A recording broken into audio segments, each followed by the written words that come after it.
이거 가져가. 밖에 나가서도 펴면 안 된다. 어머님, 이게 뭐예요? 생일날 집에서 쫓겨나는 순간 시어머니가 문을 열고 나왔어요.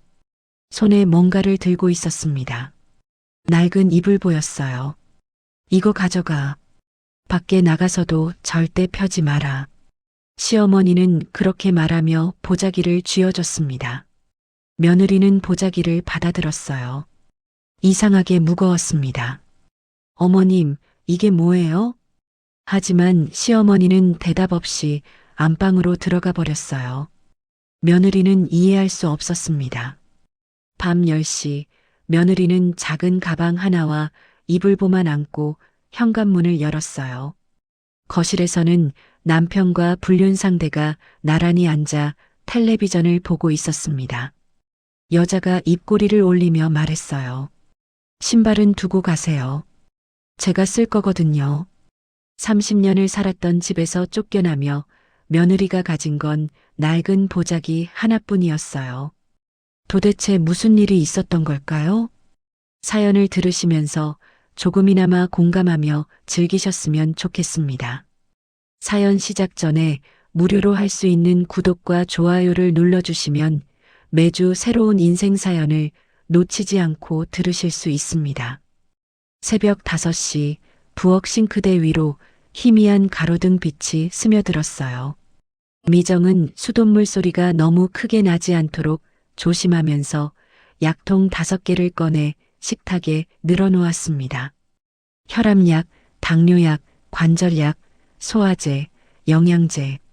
시어머니 옥자가 하루에 먹어야 하는 약들이었죠. 약통 뚜껑을 열 때마다 작은 딸깍 소리가 났어요. 미정은 그 소리조차 최대한 줄이려고 천천히 손을 움직였습니다. 옥자는 눈은 보이지 않지만 귀가 지나치게 예민했거든요. 특히 새벽 시간에는 더 심했어요. 누가 부엌에 있나? 안방에서 옥자의 목소리가 들려왔습니다.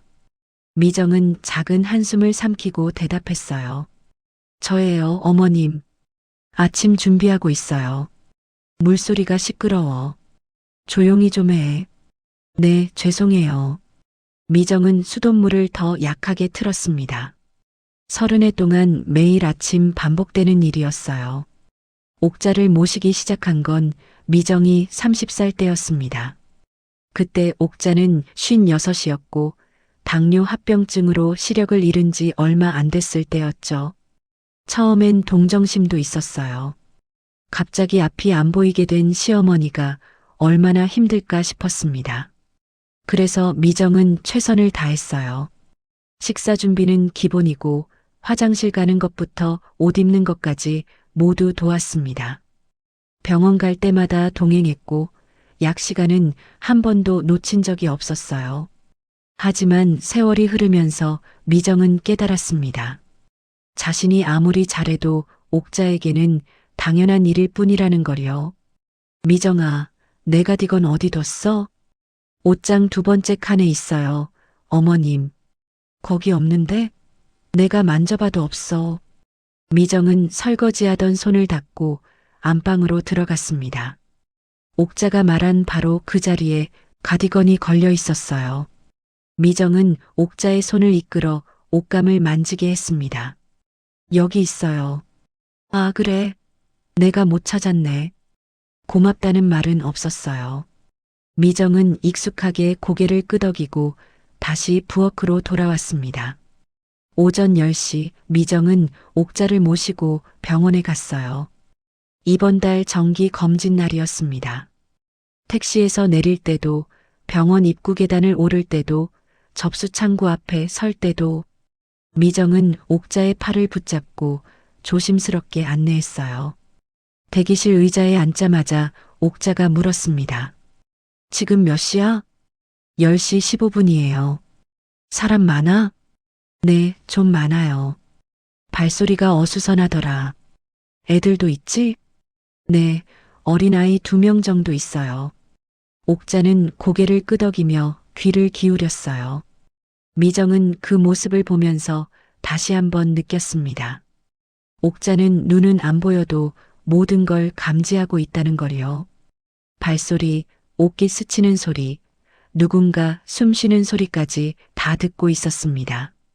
진료를 마치고 집으로 돌아오는 길, 미정의 손목이 욱신거렸어요. 옥자를 부축하느라 무리가 온 거였죠. 요즘 들어 손목 통증이 심해졌습니다. 밤에는 잠을 설칠 정도였어요. 집에 도착하자 남편 도윤이 거실 소파에 앉아 있었습니다. 회사에서 일찍 들어온 모양이었어요. 엄마 모시고 병원 다녀왔어? 응, 검진 받고 왔어. 고생했어. 당연히 내가 해야지. 도윤은 스마트폰을 보면서 무심하게 말했어요. 미정은 대답 대신 부엌으로 향했습니다. 저녁 준비를 해야 했거든요. 식탁에 반찬을 차리면서 미정은 문득 생각했어요. 내가 아니면 누가 할까? 그러면서도 동시에 이런 생각이 스쳤습니다. 내가 없어도 아무도 고마워하지 않겠지. 저녁 식사 시간, 옥자가 숟가락을 내려놓으며 말했어요. 미정아, 국이 좀 짜다. 죄송해요, 어머님. 다음엔 싱겁게 할게요. 매번 말하는데 왜 자꾸 그래? 내 혈압 생각 안 해? 미정은 고개를 숙였습니다.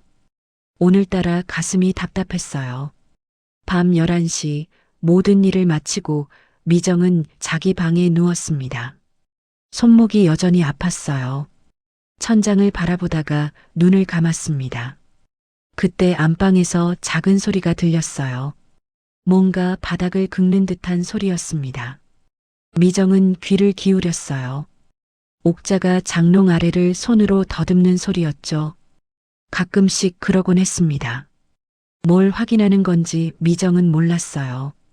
옥자의 나직한 혼잣말이 문틈으로 새어나왔습니다. 내가 남긴 건 빚이 아니야. 미정은 그 말의 뜻을 이해하지 못했어요.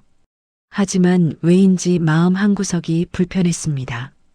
며칠 후 도윤이 퇴근하고 들어오더니 미정에게 말했어요. 미정아, 너희 친정 쪽 일 정리할 게 있다. 목소리 톤이 평소와 달랐습니다. 미정은 설거지하던 손을 멈추고 남편을 돌아봤어요. 도윤의 표정이 어딘가 굳어 있었습니다. 무슨 일인데? 나중에 얘기하자. 일단 생각 좀 해봐. 도윤은 그렇게 말하고 안방으로 들어가 버렸어요. 미정은 싱크대 앞에 서서 물만 바라봤습니다. 가슴 한쪽이 서늘해지는 기분이었어요. 그날 밤 미정은 잠들기 전에 다시 한번 옥자의 방 쪽을 바라봤습니다. 문틈 아래로 희미한 불빛이 새어나왔어요. 옥자는 눈이 안 보이면서도 늘 작은 스탠드를 켜두곤 했습니다. 미정은 이불을 덮으며 한숨을 내쉬었어요. 내일도 모레도 앞으로도 똑같은 하루가 반복될 거라고 생각했습니다. 하지만 미정은 몰랐어요. 곧 모든 게 바뀔 거라는 걸요. 도윤이 본격적으로 말을 꺼낸 건 주말 저녁이었어요. 미정이 설거지를 끝내고 거실로 나오자 도윤이 소파에 앉아 기다리고 있었습니다. 앉아봐. 미정은 도윤 맞은편에 자리를 잡았어요. 남편의 표정이 심상치 않았습니다. 장인어른이 연세가 많으시잖아. 유산 문제 생각해봤어? 미정은 잠시 멈칫했어요. 아버지는 올해 82이셨습니다. 건강하시긴 했지만 도윤 말대로 나이가 많으신 건 사실이었죠. 아버지는 아직 건강하셔. 그래도 미리 정리는 해둬야지. 너도 장녀잖아. 동생들이랑 상의해서 내 목 확실히 챙겨놔. 도윤의 목소리에는 조급함이 섞여 있었어요. 미정은 뭔가 불편한 기분이 들었습니다. 아버지 재산은 아버지가 결정하실 일이야. 부부 재산이 따로 있어? 내가 받는 건 결국 우리 몫이지. 요즘 같은 세상에 그런 생각으로 살면 손해만 봐. 도윤은 점점 목소리를 높였어요. 미정은 입술을 깨물었습니다. 결혼 30년 만에 처음 듣는 말투였어요. 며칠 후 미정은 친정을 방문했습니다. 오빠와 남동생도 모였어요. 아버지가 가족들을 불러 모은 자리였죠. 내가 나이도 있고 해서 말이다. 재산 정리를 좀 하려고 한다. 아버지는 조용히 말씀하셨어요. 미정과 오빠, 동생은 서로 눈을 마주쳤습니다. 아버지, 그런 말씀은 아직 이르세요. 오빠가 먼저 입을 열었어요. 하지만 아버지는 고개를 저으셨습니다. 아니다. 이제는 해야 할 때야. 그런데 너희들 생각은 어떠냐? 잠시 침묵이 흘렀어요. 동생이 조심스럽게 말했습니다. 저는요, 아버지. 아버지께서 평생 모으신 재산을 사회에 환원하시는 게 어떨까 싶어요.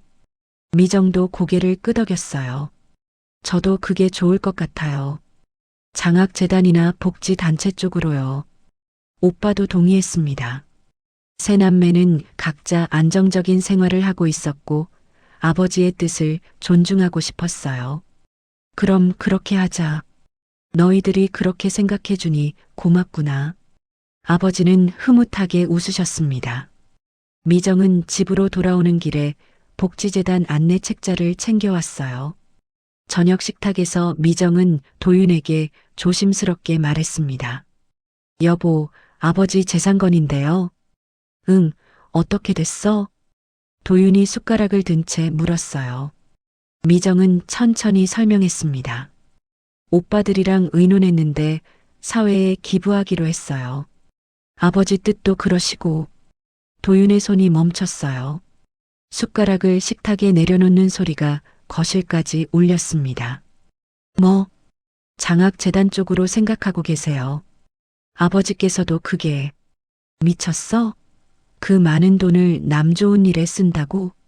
도윤의 목소리가 차갑게 식었어요.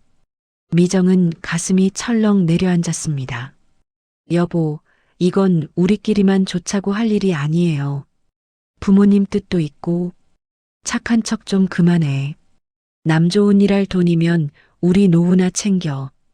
도윤은 밥그릇을 밀어냈어요. 국물이 식탁보에 튀었습니다. 미정은 황급히 행주를 가져왔지만 도윤은 이미 자리에서 일어나 방으로 들어가 버렸어요. 그날 이후 도윤의 태도가 달라졌습니다. 아침 식사 시간에도 말이 없었어요. 미정이 반찬을 권해도 됐어라고만 했습니다. 퇴근하고 돌아와서도 거실에 앉아 스마트폰만 들여다봤어요. 여보, 저녁 차렸어요. 배 안 고파? 조금이라도 드세요. 필요 없다니까. 미정은 혼자 밥을 먹었어요. 맞은편 빈자리가 유난히 크게 느껴졌습니다. 일주일쯤 지났을 때 도윤이 생활비를 줄였어요. 평소보다 30만 원이 적은 금액을 건넸습니다. 이게 전부예요? 요즘 회사 사정이 안 좋아. 아껴 써. 도윤은 그렇게 말하고 현관문을 나섰어요. 미정은 통장을 들여다봤습니다. 저축한 돈도 얼마 없었어요. 30년 동안 집안 살림만 하느라 미정 명의로 된 재산이 거의 없었습니다. 마트에서 장을 볼 때도 미정은 계속 계산기를 두드렸어요. 한두 가지씩 장바구니에서 빼야 했습니다. 옥자 약값이며 병원비까지 생각하면 빠듯했어요. 어느 날 저녁 미정이 된장찌개를 끓이는데 도윤이 부엌으로 들어왔습니다. 서류를 뒤적이는 것 같았어요. 뭐 찾으세요? 아니, 그냥. 도윤은 서랍을 닫고 나갔어요. 미정은 이상한 느낌이 들었습니다. 나중에 확인해 보니 도장과 등본이 보관된 서랍이었어요. 며칠 후 도윤의 외출이 잦아졌습니다. 주말에도 회사 일이라며 나가는 날이 많아졌어요. 전화 통화할 때 목소리도 달라졌습니다. 예전에는 집에서 통화할 때 편하게 말했는데 요즘은 방문을 닫고 들어가 작은 목소리로 얘기했어요. 여보, 누구랑 통화했어요? 회사 사람. 목소리가 좀 달라서요. 왜 자꾸 캐묻고 그래? 의처증 생겼어? 도윤은 짜증 섞인 말투로 미정을 쳐다봤어요. 미정은 입을 다물었습니다. 밤에 누웠을 때 미정은 천장을 바라봤어요. 손목이 또 욱신거렸습니다. 진통제를 먹어도 통증이 가라앉지 않았어요. 어둠 속에서 미정은 작게 한숨을 내쉬었습니다. 내가 뭘 잘못했을까? 그런 생각이 머릿속을 맴돌았어요. 복도 쪽에서 도윤이 전화하는 소리가 희미하게 들렸습니다. 웃음소리였어요. 미정에게는 한 번도 보여준 적 없는 부드러운 목소리였죠. 미정은 이불을 머리끝까지 덮었어요. 가슴 한쪽이 무너지는 것 같았습니다. 도윤의 외출이 더 잦아졌어요. 주중에도 저녁 늦게 들어오는 날이 많았습니다. 오늘 회식이야. 또요? 왜 나한테 보고해야 해? 도윤은 넥타이를 고쳐 매며 현관문을 나섰어요. 미정은 그 뒷모습을 바라보다가 문이 닫히는 소리를 들었습니다. 며칠 후에는 외박까지 했어요. 내일 새벽에 지방 출장 가야 해서 회사 근처 호텔에서 자고 갈게. 갑자기요? 급한 거야. 말 많으니까 그냥 갈게. 도윤은 가방을 챙겨 나갔어요. 미정은 휴대폰을 들여다봤습니다. 문자 한 통도 오지 않았어요. 전화 통화도 이상했어요. 미정이 전화를 걸면 도윤은 항상 바쁘다며 끊었습니다. 지금 회의 중이야. 여보, 저녁은 나중에. 통화는 10초도 안 돼서 끝났어요. 예전에는 뭐 먹고 싶은 거 있어? 같은 말도 건넸는데 요즘은 미정 목소리만 들려도 짜증부터 냈습니다. 미정은 불안했어요. 뭔가 이상하다는 느낌이 점점 커졌습니다. 하지만 확신은 없었어요. 그저 막연한 의심일 뿐이었죠. 어느 날 오후 친구 혜란에게서 전화가 왔어요. 미정아, 지금 시간 돼? 응, 괜찮아. 무슨 일이야? 만나서 얘기할게. 카페로 나올 수 있어? 혜란의 목소리가 무거웠어요. 미정은 가슴이 두근거렸습니다. 1시간 후 미정은 집 근처 카페에서 혜란을 만났어요. 혜란은 창가 자리에 앉아 있었습니다. 표정이 어두웠어요. 무슨 일인데 그래? 미정이 자리에 앉자 혜란은 한참을 망설이더니 입을 열었어요. 미정아, 내가 이 말 해야 하나 며칠 동안 고민했어. 응? 도윤 씨 봤어. 다른 여자랑 있는 거. 미정의 손이 멈췄어요. 커피 잔을 들려던 손이 공중에 떠 있었습니다. 뭐라고? 지난주 목요일이었어. 백화점 앞에서 도윤 씨가 젊은 여자랑 손잡고 걸어가더라고. 혜라는 조심스럽게 말했어요. 미정은 고개를 저었습니다. 그냥 회사 동료일 수도 있잖아. 미정아, 회사 동료랑 그렇게 걷진 않아. 분명히 봤어. 손 꼭 잡고 웃으면서 걷더라. 미정은 숨이 막혔어요. 혜란의 눈빛이 진지했습니다. 거짓말을 하는 것 같지 않았어요. 그리고 이것도 있어. 혜란이 휴대폰을 꺼냈어요. 화면을 미정에게 돌렸습니다. 사진이었어요. 멀리서 찍은 것 같았지만 도윤의 얼굴이 또렷하게 보였습니다. 옆에는 긴 머리의 젊은 여자가 서 있었어요. 두 사람은 카페 테라스에 앉아 마주보고 있었습니다. 이건 이틀 전에 찍은 거야. 우연히 그쪽 동네 지나가다가 봤어. 너한테 보여줘야 할지 말아야 할지 고민했는데. 혜라는 말을 이었어요. 내 손 봤어. 요즘 손목에 파스 붙이고 다니잖아. 얼굴도 많이 수척해졌고. 그래서 더 참을 수가 없었어. 미정은 휴대폰을 받아들었어요. 화면을 확대해서 봤습니다. 여자는 30대 후반쯤 보였어요. 단정한 옷차림이었고 도윤을 바라보는 눈빛이 부드러웠습니다. 다음 사진을 넘겼어요. 도윤이 여자의 손을 잡고 있었어요. 여자가 웃고 있었습니다. 미정의 손이 떨렸어요. 화면이 흔들렸습니다. 미정아, 괜찮아? 혜란이 미정의 어깨를 붙잡았어요.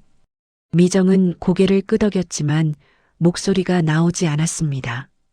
카페를 나온 뒤 미정은 버스 정류장 벤치에 앉아 한참을 있었어요. 사람들이 오가는 소리가 멀게 들렸습니다. 머릿속이 하얘졌어요. 내가 뭘 잘못했을까? 그 생각만 맴돌았어요. 30년 동안 옥자를 모시고 집안 살림을 돌보고 남편 뒷바라지를 했습니다. 한 번도 불평하지 않았어요. 그런데 이게 대가였나요? 집으로 돌아오는 길 미정의 눈에 눈물이 고였어요. 참으려고 했지만 자꾸만 흘러내렸습니다. 현관문을 열고 들어섰을 때 옥자가 안방에서 나왔어요. 미정아, 어디 갔다 와? 잠깐 나갔다 왔어요, 어머님. 목소리가 이상한데. 어디 아파? 아니에요. 괜찮아요. 미정은 부엌으로 들어가 물을 한 잔 마셨어요. 손이 계속 떨렸습니다. 저녁을 준비하면서 미정은 도마 위에 파를 썰었어요. 칼을 쥔 손에 힘이 들어가지 않았습니다. 눈물이 또 떨어졌어요. 도마 위에 물방울이 맺혔습니다. 밤 9시쯤 도윤이 들어왔어요. 평소보다 일찍 귀가한 거였습니다. 밥 먹었어요? 미정이 물었어요. 도윤은 대답 없이 안방으로 들어갔습니다. 미정은 식탁에 앉아 도윤을 바라봤어요. 말을 꺼내야 할까? 물어봐야 할까? 하지만 용기가 나지 않았어요. 만약 도윤이 부인하면? 아니면 화를 내면? 미정은 아무 말도 하지 못했습니다. 그날 밤 미정은 잠들지 못했어요. 옆에 누운 도윤의 숨소리가 들렸습니다. 편안하게 자고 있었어요. 미정은 천장을 바라보며 눈물을 흘렸습니다.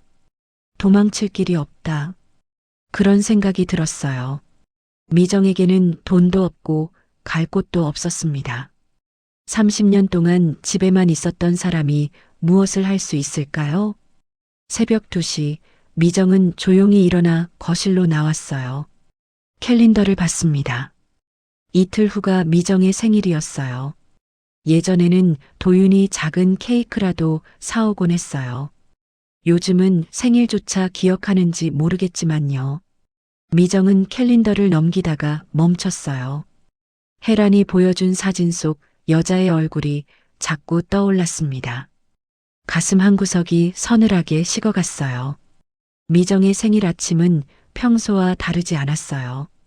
새벽 5시에 일어나 옥자의 약을 챙기고 아침 식사를 준비했습니다.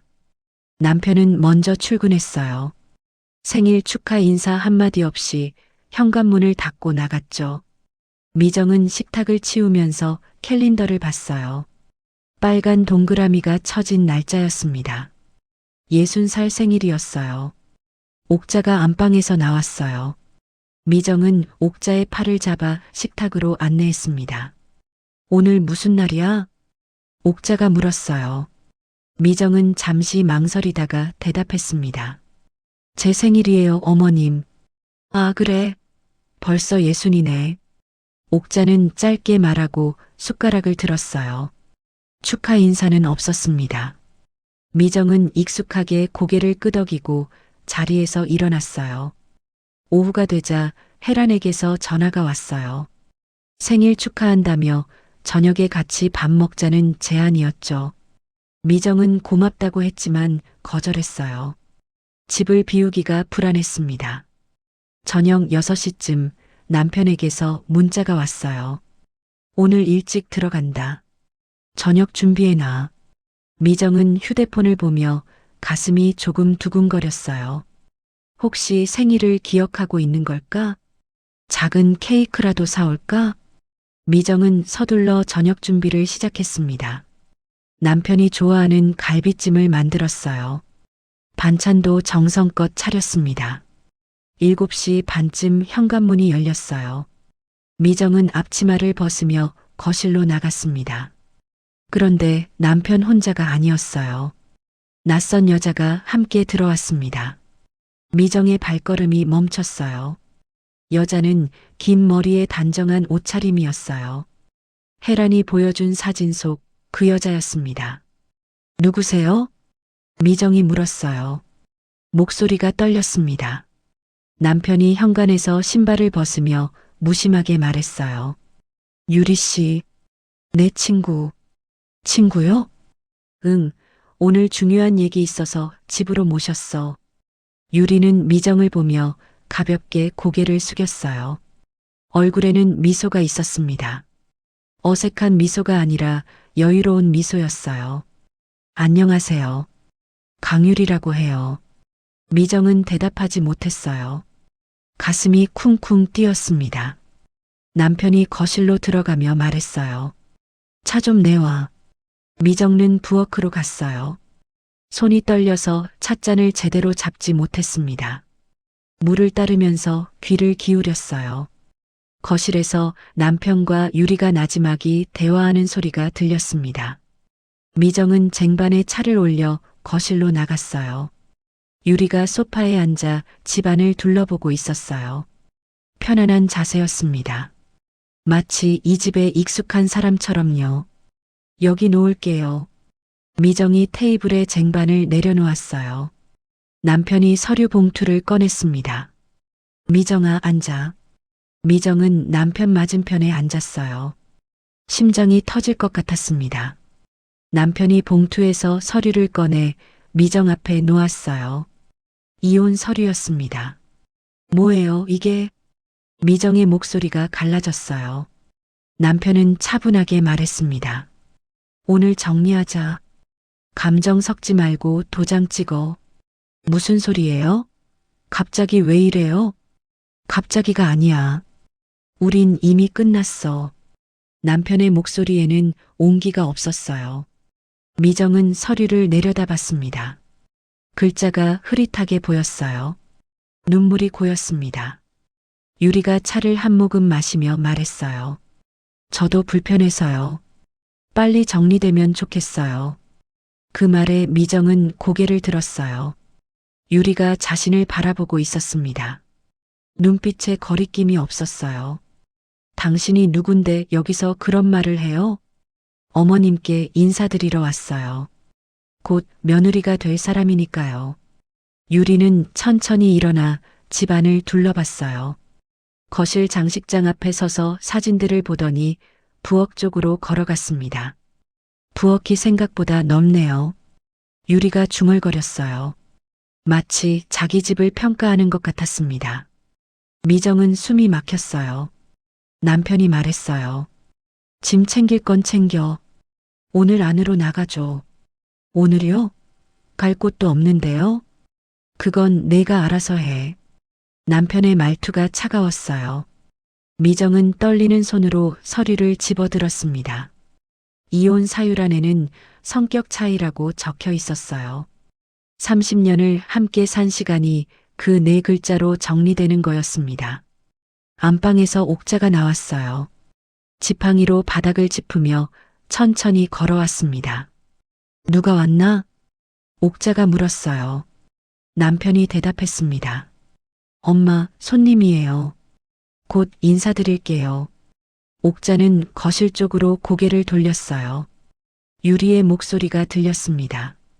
어머님, 안녕하세요. 옥자는 아무 말 없이 안방으로 들어갔어요. 문을 닫는 소리가 났습니다. 미정은 그 소리를 들으며 주저앉고 싶었어요. 하지만 참았습니다. 남편이 시계를 보며 말했어요. 10시까지 짐 챙겨서 나가. 열쇠도 놓고 가고. 제 생일인데요. 미정이 간신히 말했어요. 남편은 눈썹을 찌푸렸습니다. 그래서 그게 지금 중요해? 유리가 소파 쿠션을 만지작거리며 말했어요. 이 쿠션은 좀 낡았네요. 바꿔야겠어요. 미정은 더 이상 참을 수 없었어요. 자리에서 일어나 방으로 들어갔습니다. 문을 닫자 눈물이 쏟아졌어요. 가슴을 짓누르는 무게가 너무 무거웠습니다. 미정은 옷장을 열었어요. 뭘 챙겨야 할지 몰랐습니다. 손이 떨려서 옷을 제대로 잡지도 못했어요. 1시간쯤 지났을 때 안방 문이 열렸어요. 옥자가 복도로 나왔습니다. 미정의 방문을 두드렸어요. 미정아. 미정은 눈물을 닦고 문을 열었습니다. 옥자가 손에 뭔가를 들고 있었어요. 낡은 이불 보였습니다. 이거 가져가. 옥자가 보자기를 미정 손에 쥐어줬어요. 미정은 보자기를 받아들었습니다.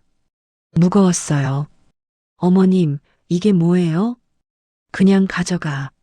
밖에 나가면 그걸 펴지 마라. 옥자는 그렇게 말하고 다시 안방으로 들어갔어요. 미정은 보자기를 내려다봤습니다. 낡은 무늬가 희미하게 남아 있었어요.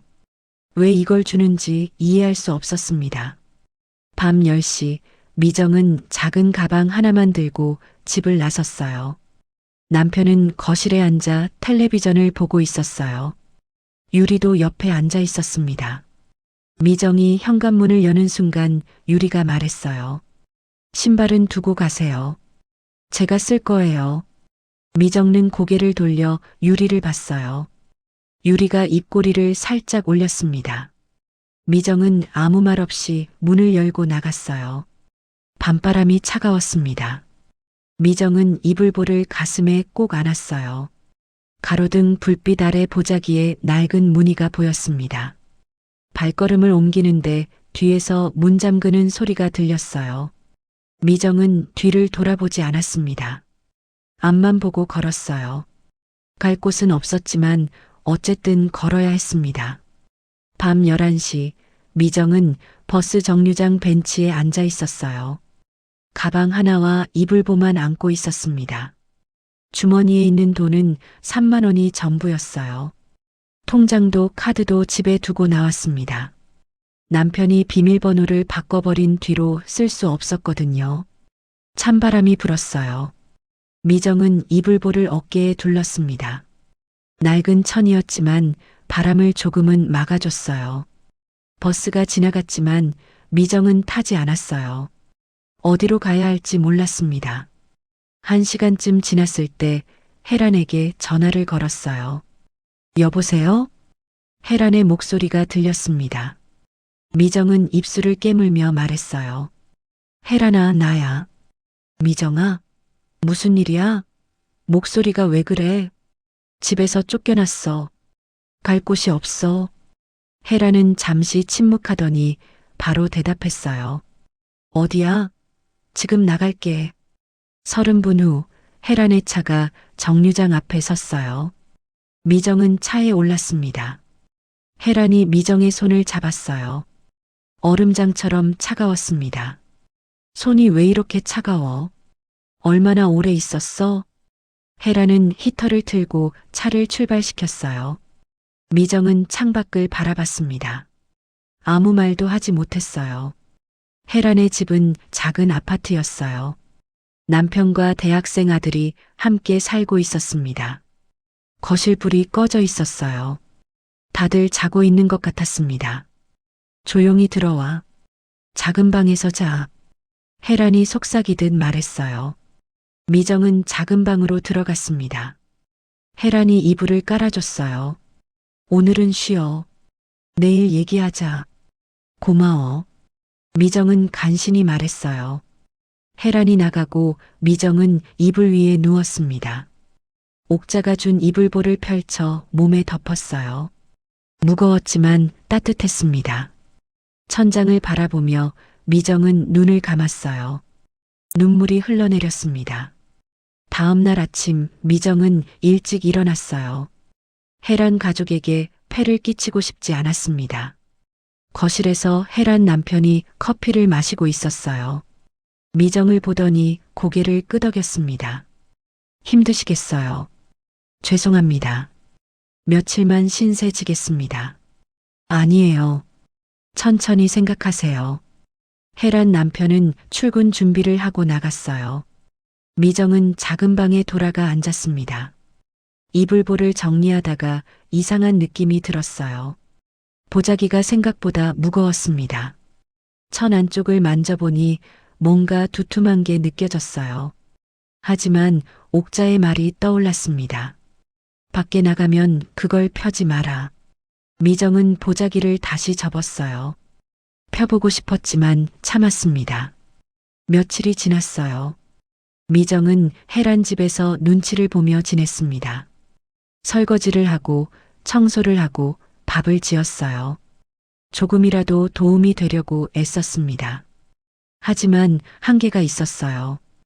혜란 아들이 친구를 데려오려다가 방이 없어서 못 데려오는 걸 봤어요. 혜란 남편도 말은 안 했지만 표정이 불편해 보였습니다.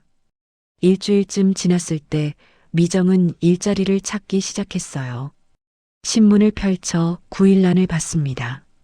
식당 설거지, 청소, 간병인. 미정은 식당에 전화를 걸었어요. 60살인데 괜찮을까요? 나이가 좀 많으신데요. 힘든 일이거든요. 전화는 그렇게 끊겼습니다. 다른 곳에도 전화했지만 대답은 비슷했어요. 나이가 많다는 거였습니다. 30년 동안 집에만 있었던 사람이 할 수 있는 일은 많지 않았어요. 미정은 신문을 접었습니다. 가슴이 답답했어요. 어느 날 저녁 혜란이 조심스럽게 말했어요. 미정아, 구청에 가봤어? 복지 상담 같은 거. 아직은 괜찮아. 근데 남편한테 전화라도 해봐야 하는 거 아니야? 생활비라도 받아야지. 미정은 고개를 저었어요. 남편에게 전화하고 싶지 않았습니다. 목소리도 듣기 싫었어요. 밤이 되면 미정은 작은 방에서 이불보만 바라봤어요. 왜 옥자가 이걸 줬을까? 펴보고 싶은 마음이 간절했지만 참았습니다. 언젠가 펼칠 날이 올 거라고 생각했어요. 2주일이 지났을 때 혜란이 미정을 불렀어요. 거실 소파에 나란히 앉았습니다. 혜란의 표정이 무거웠어요. 미정아, 미안한데. 응, 우리 남편이 힘들어해.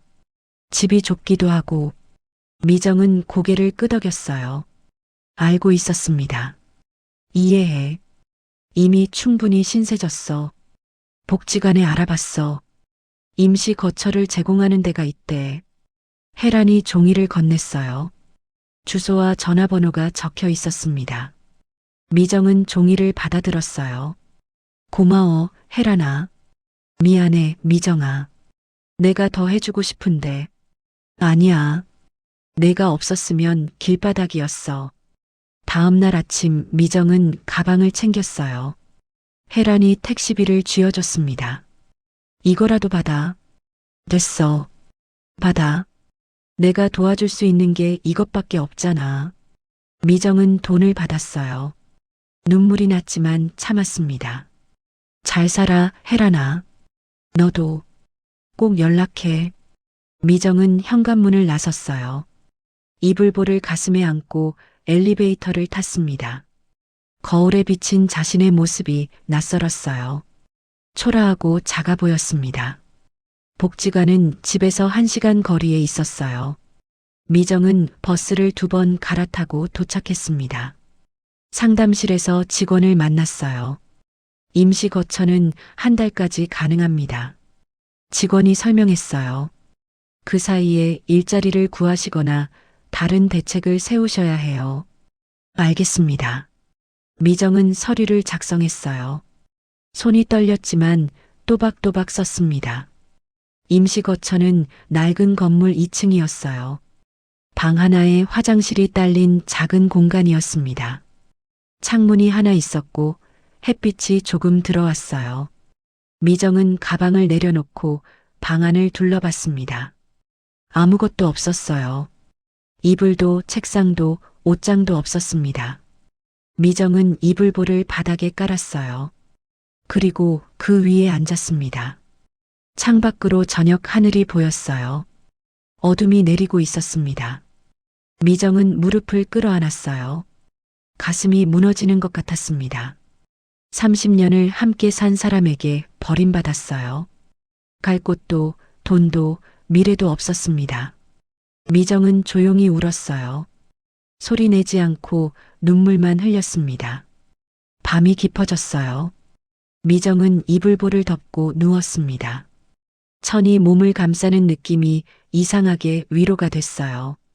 옥자가 왜 이걸 줬는지는 여전히 몰랐지만 지금은 이것만이 미정에게 남은 전부였습니다. 창밖으로 별이 보였어요. 미정은 별을 바라보며 눈을 감았습니다. 내일은 어떻게 살아야 할까? 그 생각만 머릿속을 맴돌았어요. 임시 거처에서의 생활이 시작됐어요. 아침 6시면 미정은 눈을 떴습니다. 잠자리가 불편해서 깊이 잘 수가 없었어요. 몸을 일으키면 온몸이 쑤셨습니다. 바닥에 이불보 하나만 깔고 자니 허리가 아팠어요. 첫 주는 그렇게 흘러갔습니다. 미정은 매일 아침 구인 광고를 보며 전화를 걸었어요. 하지만 대답은 늘 같았습니다. 나이가 어떻게 되세요? 60입니다. 아, 죄송한데 저희는 좀 더 젊은 분을 찾고 있어요. 전화를 끊을 때마다 가슴이 무너졌어요. 30년 동안 집안일만 했던 게 이렇게 큰 빈자리가 될 줄 몰랐습니다. 이력서에 쓸 경력이 없었어요. 미정은 손에 남은 돈을 세어봤습니다. 2만 5천 원이 전부였어요. 한 달을 버티기엔 턱없이 부족했습니다. 며칠 후 복지관 직원이 찾아왔어요. 일자리 구하셨어요? 아직이요. 여기 연락처 좀 드릴게요. 노인 일자리 사업하는 데예요. 직원이 종이를 건넸습니다. 미정은 고맙다고 인사했어요. 다음 날 미정은 그곳에 전화를 걸었습니다. 공원 청소일이었어요. 하루 4시간씩 주 5일 한 달에 50만 원이었습니다. 내일부터 나오세요. 미정은 전화를 끊고 한숨을 내쉬었어요. 50만 원으로 방세와 생활비를 감당할 수 있을지 막막했지만 그래도 없는 것보단 나았습니다. 청소일은 생각보다 힘들었어요. 아침 7시에 공원에 나가 낙엽을 쓸고 쓰레기를 줍고 화장실을 청소했습니다. 허리를 굽히고 일어서기를 반복하다 보면 손목과 무릎이 욱신거렸어요. 예전에 옥자를 모실 때 생긴 손목 통증이 더 심해졌습니다. 점심시간이면 벤치에 앉아 편의점에서 산 삼각김밥을 먹었어요. 1,000원짜리 2개가 하루 식사였습니다. 저녁엔 컵라면으로 때웠어요. 돈을 아껴야 했거든요. 일주일쯤 지났을 때 혜란에게서 전화가 왔어요. 미정아, 어떻게 지내? 응, 일 구했어. 공원 청소. 몸은 괜찮아? 괜찮아. 거짓말이었어요. 몸은 하나도 괜찮지 않았습니다. 하지만 혜란을 더 걱정시키고 싶지 않았어요. 밥이라도 같이 먹자. 내가 살게. 아니야, 괜찮아. 바빠서. 미정은 전화를 끊었어요. 혜란의 목소리를 듣자 눈물이 날 것 같았습니다. 밤이면 미정은 이불보를 깔고 누워 천장을 바라봤어요. 남편 생각이 났습니다. 지금 남편은 뭘 하고 있을까? 유리와 함께 저녁을 먹고 있을까? 옥자는 어떻게 지내고 있을까? 생각하고 싶지 않았지만 자꾸 떠올랐어요. 어느 날 저녁 미정은 이불보를 정리하다가 또 그 무게감을 느꼈어요. 보자기 안쪽이 유난히 두툼했습니다. 손으로 만져보니 뭔가 딱딱한 게 있는 것 같았어요. 밖에 나가면 그걸 펴지 마라. 옥자의 말이 귓가에 맴돌았습니다. 미정은 보자기를 다시 접었어요. 펴보고 싶은 마음이 간절했지만 아직은 때가 아닌 것 같았습니다. 2주일이 지났어요. 미정의 손엔 물집이 잡혔고 허리는 계속 아팠습니다. 그래도 일은 해야 했어요. 돈을 벌지 않으면 살 수 없었으니까요. 어느 날 오후 청소를 마치고 벤치에 앉아 있는데 누군가 다가왔어요. 같은 일을 하는 60대 후반의 여자였습니다. 힘들지? 그 여자가 물었어요. 미정은 고개를 끄덕였습니다. 처음엔 다 그래. 익숙해지면 나아져. 여자는 옆에 앉아 물통에서 물을 한 모금 마셨어요. 나도 남편한테 버림받고 여기까지 왔어. 미정은 그 여자를 봤어요. 여자가 씁쓸하게 웃었습니다. 세상에 우리 같은 사람 많아. 혼자 아니야. 그 말에 미정의 가슴이 뜨거워졌어요. 처음으로 누군가 이해해주는 것 같았습니다. 고마워요. 뭐가? 우리끼리 의지해야지. 여자는 일어나며 미정의 어깨를 가볍게 두드렸어요. 그날 저녁 미정은 방으로 돌아와 이불보 위에 앉았습니다. 창밖으로 석양이 보였어요. 하늘이 주황빛으로 물들어 있었습니다. 미정은 무릎을 끌어안고 하늘을 바라봤어요. 한 달이 지났습니다. 임시 거처 기한이 끝나가고 있었어요. 복지관 직원이 다시 찾아왔습니다. 다음 달부터는 방을 비워주셔야 해요. 알고 있습니다. 다른 곳 알아보셨어요? 아직이요. 직원은 안타까운 표정을 지었어요. 미정은 혼자 남겨졌습니다. 그날 밤 미정은 구하기 사이트를 뒤졌어요. 싼 방을 찾았지만 보증금이 문제였습니다. 적어도 100만 원은 있어야 했어요. 미정에게는 그런 돈이 없었습니다. 손에 쥔 돈은 30만 원 남짓이었어요. 한 달치 월급에서 생활비를 쓰고 남은 전부였습니다. 미정은 휴대폰을 내려놓고 이불보를 끌어안았어요. 옥자가 왜 이걸 줬을까? 그 의문이 또 떠올랐습니다. 며칠 후 주말 아침이었어요. 미정은 공원 벤치에 앉아 햇빛을 쬐고 있었습니다. 휴대폰이 울렸어요. 모르는 번호였습니다. 여보세요? 미정 씨? 낯선 남자 목소리였어요. 네, 그런데요. 저 성산 요양병원 직원입니다. 백옥자 어르신 보호자시죠? 미정의 가슴이 철렁 내려앉았어요. 어머님이 어떻게 되셨나요? 치매 진단을 받으셨어요. 가족분들이 입원 절차를 밟으셨는데 연락처에 미정 씨가 있더라고요. 미정는 한참 말이 없었어요. 숨을 깊이 들이마셨습니다. 제가 가도 될까요? 물론이죠. 어르신이 미정 씨 이름을 자주 부르세요. 전화를 끊고 미정은 주저앉고 싶었어요. 옥자가 치매에 걸렸다니. 30년을 모셨던 시어머니였습니다. 미정은 벤치에서 일어나 요양병원 주소를 검색했어요. 버스를 2번 갈아타야 하는 거리였습니다. 다음 날 오후 미정은 요양병원을 찾아갔어요. 복도는 조용했고 소독약 냄새가 났습니다. 간호사가 미정을 옥자의 방으로 안내했어요. 옥자는 침대에 누워 있었어요. 눈은 여전히 보이지 않았고 얼굴은 더 수척해져 있었습니다.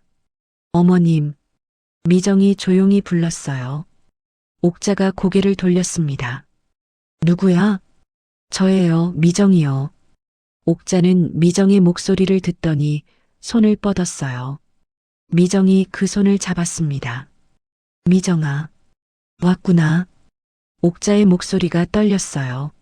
미정은 눈물이 났지만 참았습니다. 네, 왔어요. 옥자의 손이 미정의 손을 꼭 쥐었어요. 그 순간 미정은 느꼈습니다. 원망도 있었고 서운함도 있었지만 그래도 이 사람을 돌봐왔던 시간이 거짓은 아니었다는 거요. 그날 이후 미정은 일주일에 2번씩 요양병원을 찾았어요. 공원 청소 일을 마치고 버스를 타고 1시간을 달려갔습니다. 몸은 피곤했지만 발걸음은 자연스럽게 그곳으로 향했어요. 첫 방문 후 일주일쯤 지났을 때였어요. 간호사가 미정을 불렀습니다. 미정 씨, 잠깐 얘기 좀 할까요? 간호사실로 들어가자 책임 간호사가 자리를 권했어요. 어르신이 미정 씨 오시는 날만 안정되세요. 그래요? 네, 평소엔 불안해하시다가 미정 씨 목소리만 들리면 편안해지세요. 간호사가 기록지를 보여줬어요. 옥자의 혈압과 맥박 수치가 적혀 있었습니다. 미정이 방문한 날과 그렇지 않은 날의 차이가 확연했어요. 가족분들은 자주 안 오시나요? 미정이 조심스럽게 물었습니다. 간호사가 고개를 저었어요. 한 달에 한 번 정도? 아드님이 오시는데 10분도 안 계시고 가세요. 미정은 가슴이 답답해졌어요. 남편은 한 달에 한 번도 제대로 어머니를 보지 않는 거였습니다. 다음 방문 때 미정은 옥자의 손을 씻겨드렸어요. 따뜻한 물에 수건을 적셔 손등을 닦았습니다. 옥자가 미정의 손을 만졌어요. 미정아, 내 손이지? 네, 어머님. 거칠어졌구나. 옥자의 손가락이 미정의 손등을 더듬었어요. 물집 자국과 굳은 살을 만지는 손길이 조심스러웠습니다.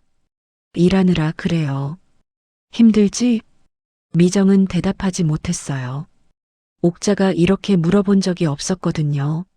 30년 동안 단 한 번도요. 괜찮아요. 미정이 간신히 말했어요. 옥자는 한참 침묵하다가 중얼거렸습니다. 장롱 밑 보자기. 네. 그거 가졌지? 미정은 고개를 끄덕였어요. 네, 가지고 있어요. 아직 펴지 마라. 옥자가 다시 한번 강조했어요. 미정은 옥자의 손을 꼭 잡았습니다. 언제 펼쳐요? 때가 되면 알게 돼. 옥자는 그렇게 말하고 눈을 감았어요. 며칠 후 요양병원에서 또 전화가 왔어요. 어르신 상태가 안 좋으세요. 오실 수 있으세요? 미정은 그날 오후 일을 빼고 병원으로 달려갔습니다. 옥자는 침대에 누워 숨을 헐떡이고 있었어요.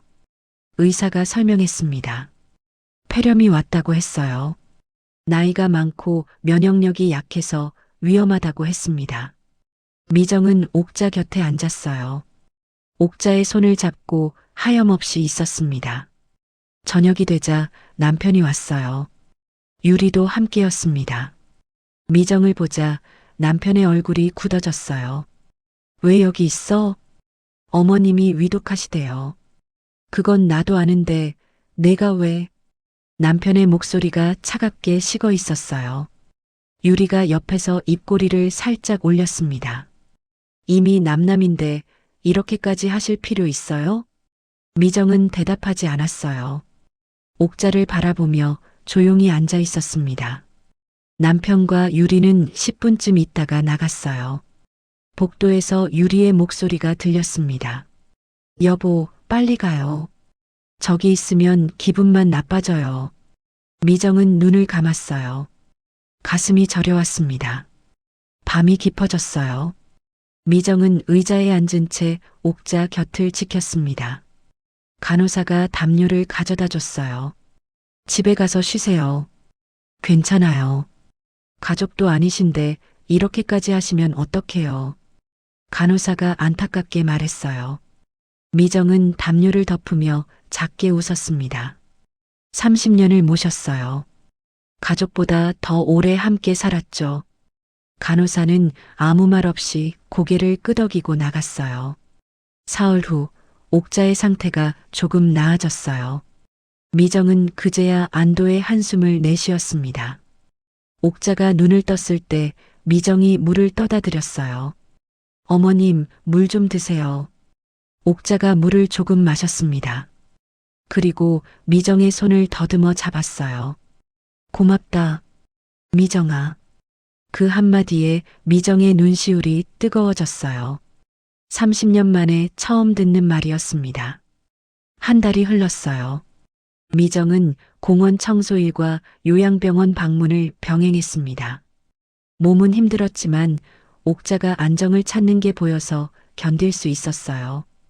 어느 날 책임 간호사가 미정에게 제안했어요. 미정 씨, 여기서 간병 도우미 일하실 생각 없으세요? 저요? 네, 어르신들 돌보는 일이요. 경력도 있으시고 손길이 좋으세요. 미정은 잠시 망설였어요. 제가 해도 될까요? 물론이죠. 급여도 공원 청소보다 나아요. 간호사가 조건을 설명해 줬습니다. 한 달에 120만 원이었어요. 공원 청소의 2배가 넘는 금액이었습니다. 미정은 그날로 일을 시작했어요. 요양병원에서 어르신들을 돌보는 일이었습니다. 식사 보조, 화장실 동행, 침대 정리, 말벗 되어드리기. 미정이 30년 동안 해온 일들이었어요. 익숙했습니다. 어르신들도 미정을 좋아했어요. 손길이 부드럽고 말투가 따뜻했거든요. 한 달쯤 지났을 때 미정은 월급을 받았습니다. 처음으로 제대로 된 돈이었어요. 미정은 통장을 보며 눈물이 났어요. 살아갈 수 있겠다는 생각이 들었습니다. 그날 저녁 미정은 임시거처로 돌아와 이불보를 펼쳤어요. 아직 안쪽은 열어보지 않았습니다. 옥자의 말대로 때를 기다리고 있었어요. 보자기를 접으며 미정은 생각했어요. 이제는 내 힘으로 살 수 있겠구나. 작은 희망이 싹 트는 순간이었습니다. 며칠 후 요양병원 원장이 미정을 불렀어요. 미정 씨, 여기 장기 근무하실 생각 있으세요? 네, 있습니다. 그럼 직원 기숙사 들어가실래요? 방 하나 비었거든요. 미정은 귀를 의심했어요. 기숙사라니. 더 이상 임시 거처에서 나가지 않아도 되는 거였습니다. 감사합니다. 미정은 고개를 숙였어요. 원장이 웃으며 말했습니다. 미정 씨 같은 분이 필요해요. 어르신들이 다 좋아하시니까요. 일주일 후 미정은 기숙사로 짐을 옮겼어요. 작지만 깨끗한 방이었습니다. 창문으로 햇빛이 들어왔어요. 미정은 이불보를 침대 위에 올려놓고 방 안을 둘러봤습니다. 오랜만에 안정감이 느껴졌어요. 그날 밤 미정은 창밖을 바라봤어요. 별이 떠 있었습니다. 미정은 작게 중얼거렸어요. 이제 조금씩 나아질 거야.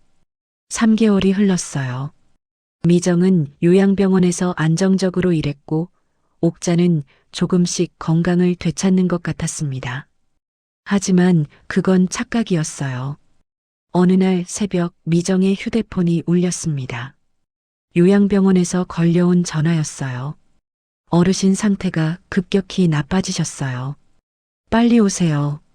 미정은 옷을 챙겨 입고 병원으로 달려갔어요. 옥자는 산소호흡기를 끼고 침대에 누워 있었습니다. 숨소리가 가빠졌어요. 의사가 조용히 말했어요. 오래 버티시기 힘들 것 같습니다. 미정은 옥자의 손을 잡았어요. 차가웠습니다. 어머님, 미정이에요. 옥자가 고개를 미세하게 움직였어요. 입술이 떨렸습니다. 미정아. 보자기. 네, 가지고 있어요. 이제 펴도 돼. 옥자의 목소리가 점점 작아졌어요. 미정은 눈물을 삼키며 고개를 끄덕였습니다. 네, 알겠어요. 미안. 했어. 옥자의 마지막 말이었어요. 그리고 숨이 멈췄습니다. 미정은 옥자의 손을 꼭 잡은 채 한참을 있었어요. 가슴이 무너지는 것 같았습니다. 30년을 함께한 사람이었어요. 미워하기도 했고 서운하기도 했지만 그래도 가족이었습니다. 1시간쯤 지나자 남편에게서 전화가 왔어요.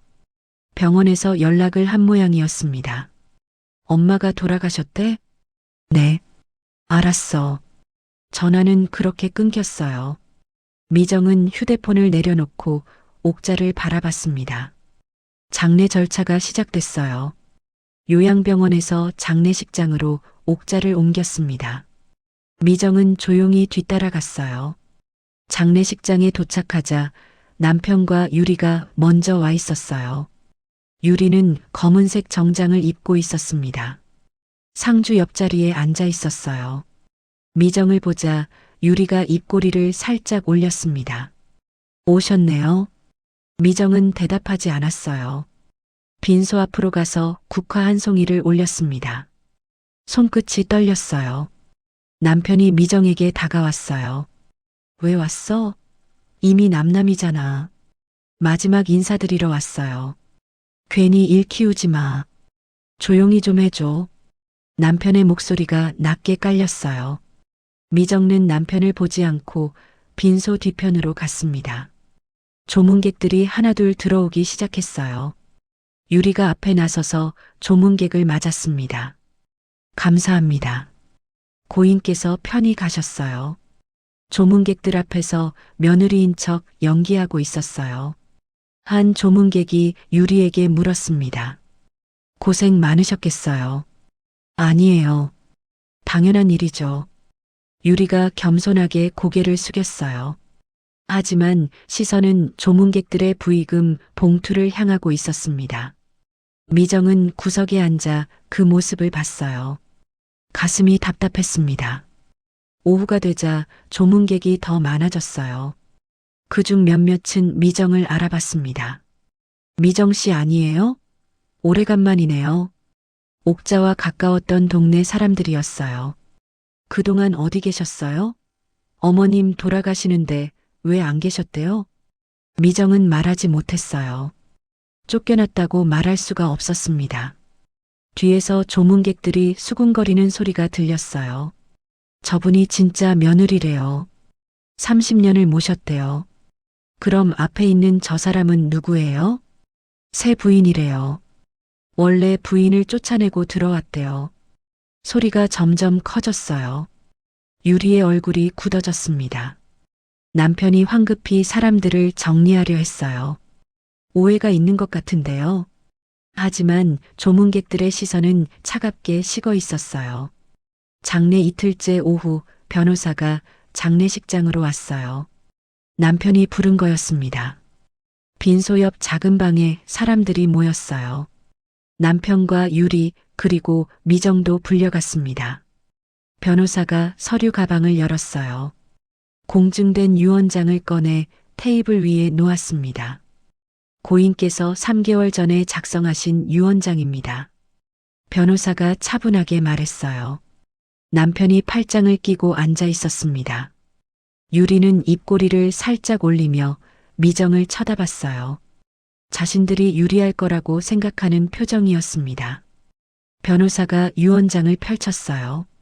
먼저 부동산 관련 내용입니다. 고인께서 소유하신 아파트 한 채, 시가 5억 원 상당입니다. 남편이 고개를 끄덕였어요. 당연히 자기 것이라고 생각하는 듯 했습니다. 이 부동산은 며느리 오미정 씨에게 증여합니다.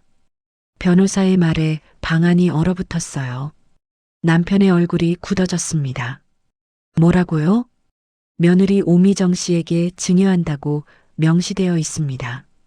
변호사가 유언장을 남편 쪽으로 돌렸어요. 남편이 종이를 낚아채듯 잡았습니다. 눈으로 글자를 따라가는데 손이 떨리기 시작했어요. 유리가 옆에서 남편의 팔을 잡았습니다. 이게 무슨 소리예요? 그리고 예금 관련입니다. 변호사가 계속 읽어내려갔어요. 총 3억 원의 예금이 있으며 이 또한 며느리 오미정 씨에게 상속됩니다. 미정은 숨을 제대로 쉴 수가 없었어요. 가슴이 두근거렸습니다. 8억 원. 상상도 못한 금액이었어요. 남편이 벌떡 일어섰습니다. 이건 조작이야. 엄마가 정신이 온전하지 않았어. 유언장 작성 당시 정신과 전문의 소견서도 첨부되어 있습니다. 변호사가 또 다른 서류를 꺼냈어요. 고인께서는 당시 치매 초기 단계였으나 의사결정 능력은 충분했다고 판단되었습니다. 그럼 왜 내가 아니라 저 여자한테? 남편이 미정을 가리키며 소리쳤어요. 변호사가 유언장 끝부분을 읽었습니다. 고인의 메모가 있습니다. 30년 동안 나를 돌봐준 며느리 오미정에게 감사의 뜻으로 남긴다. 아들 정도윤은 이미 충분한 교육과 지원을 받았으므로 더 이상 재산을 물려줄 필요가 없다고 판단한다. 남편의 얼굴이 새하얗게 질렸어요. 유리가 자리에서 일어나 미정을 노려봤습니다. 이건 사기예요. 분명히 꼬드긴 거예요. 증인도 2분 계십니다. 변호사 사무실 직원과 공증인이 입회했습니다. 변호사가 단호하게 말했어요. 유리가 턱을 치켜들며 말했습니다. 법적으로 다툴 수 있잖아요. 우리가 가만히 있을 것 같아요? 물론 이의 제기는 가능합니다. 하지만 절차상 하자가 없습니다. 변호사는 서류를 정리하며 덧붙였어요. 재산 이전 절차는 한 달 내로 완료될 예정입니다. 남편이 주먹을 쥐었어요. 손등에 핏줄이 붉어져 나왔습니다. 이건 말이 안 돼. 내가 아들인데. 유언은 고인의 최종 의사입니다. 존중되어야 합니다. 변호사가 일어서며 명함을 미정에게 건넸어요. 미정 씨, 절차 관련해서 연락드리겠습니다. 미정은 떨리는 손으로 명함을 받았어요. 변호사가 나간 뒤 방 안은 정적에 휩싸였습니다. 남편이 미정을 돌아봤어요. 눈빛이 차갑게 식어 있었습니다. 내가 뭘 한 거야? 저도 몰랐어요. 거짓말. 엄마를 회유한 거지. 남편이 다가왔어요. 미정은 자리에서 일어났습니다. 저는 아무것도 안 했어요. 어머님이 혼자 결정하신 거예요. 30년 동안 착한 척 하더니 결국 이게 목적이었구나. 남편의 목소리가 점점 커졌어요. 유리도 옆에서 거들었습니다. 처음부터 노린 거 맞죠? 불쌍한 며느리 행세하면서 미정은 입술을 깨물었어요. 가슴이 답답했지만 울지 않으려고 참았습니다. 30년 동안 제가 뭘 했는지 당신도 알잖아요. 그건 내 의무였어. 의무라고요? 미정의 목소리가 처음으로 높아졌어요. 30년 동안 새벽부터 밤까지 어머님 모시고 당신 뒷바라지하고 집안일 다 하면서 단 한 번도 고맙다는 말 못 들었어요. 그게 의무였다고요?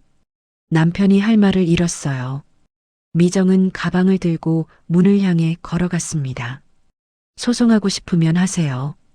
저는 떳떳해요. 미정이 문을 열고 나갔어요.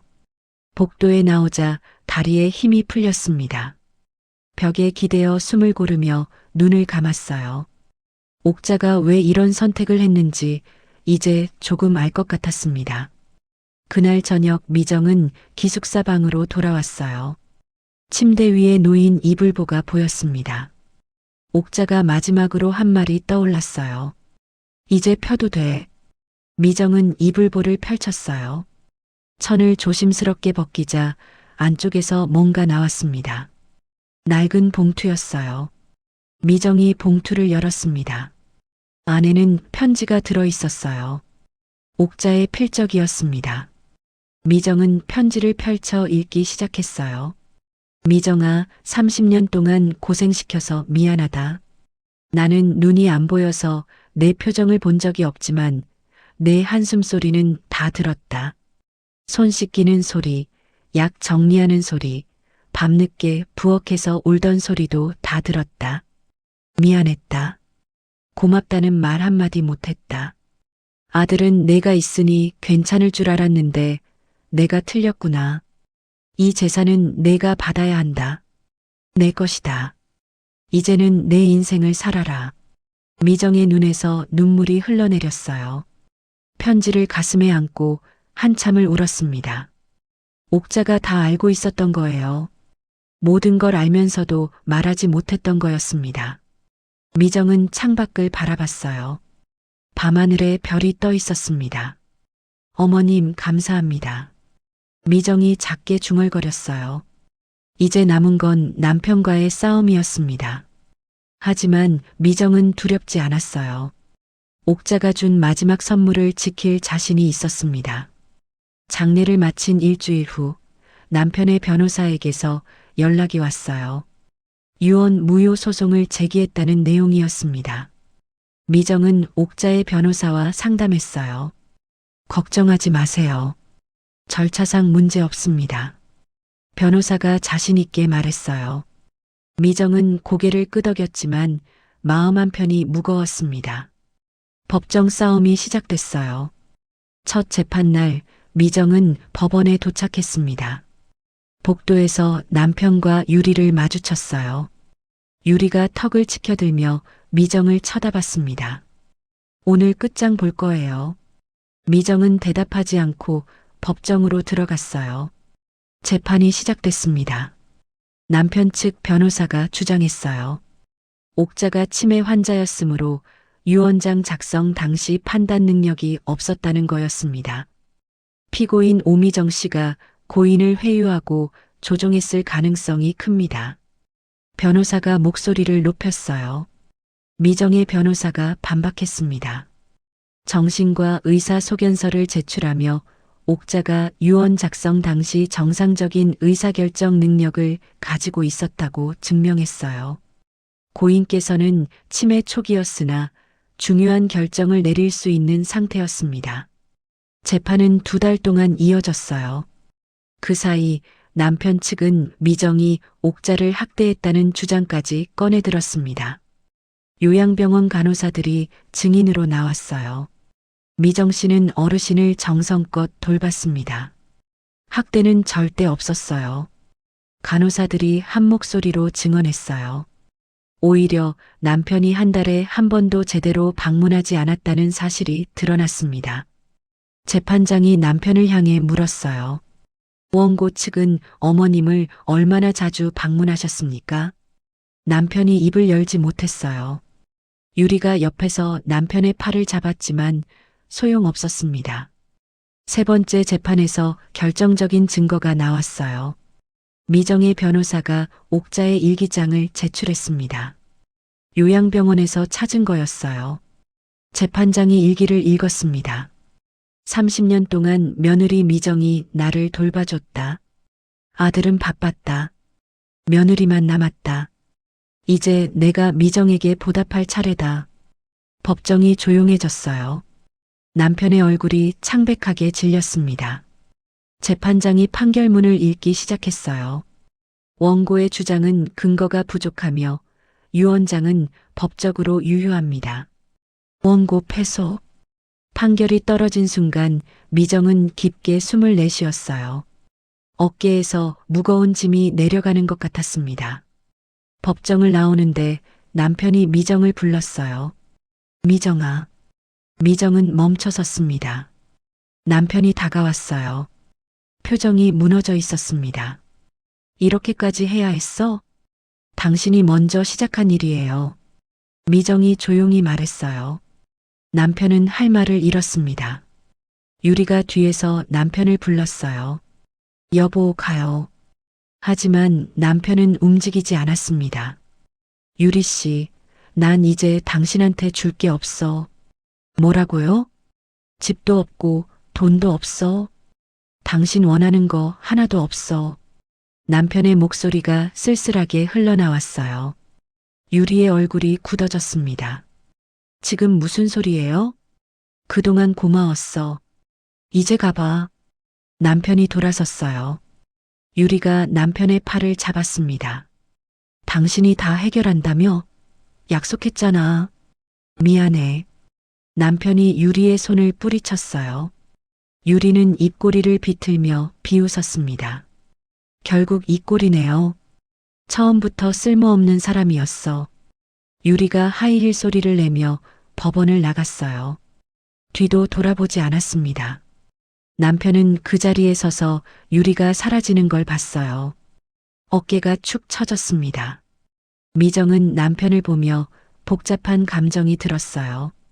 연민도 있었고 허무함도 있었습니다. 잘 지내세요. 미정이 그렇게 말하고 법원을 나왔어요. 밖은 햇살이 따뜻했습니다. 3개월 후 미정은 작은 반찬 가게를 열었어요. 요양병원 근처였습니다. 아침마다 신선한 재료로 반찬을 만들어 어르신들에게 배달했어요. 가게 간판에는 옥자 반찬이라고 쓰여 있었습니다. 친구 혜란이 개업 선물로 화분을 가져왔어요. 이름 좋다. 어머님도 좋아하셨을 거야. 그랬으면 좋겠어. 미정이 웃으며 대답했어요. 가게는 생각보다 잘 됐습니다.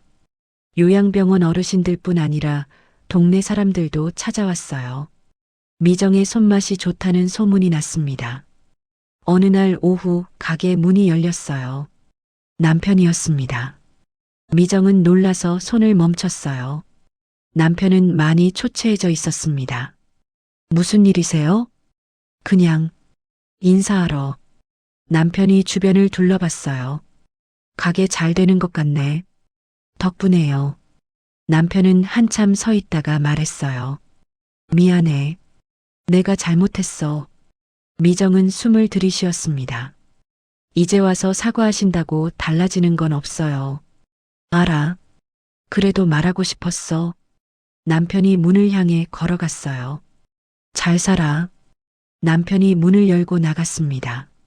미정은 창밖으로 남편의 뒷모습을 봤어요. 비스듬히 기울어진 어깨, 느린 걸음. 한때는 함께 살았던 사람이었지만 이제는 남이었습니다. 미정은 다시 반찬을 만들기 시작했어요. 저녁이 되자 미정은 가게 문을 닫고 요양병원으로 갔습니다. 옥자의 산소를 찾아가 국화 한 송이를 올렸어요. 어머님 잘 지내고 있어요. 가게도 열었고요. 어머님 덕분이에요. 미정이 조용히 말했어요. 바람이 불어와 국화잎을 흔들었습니다.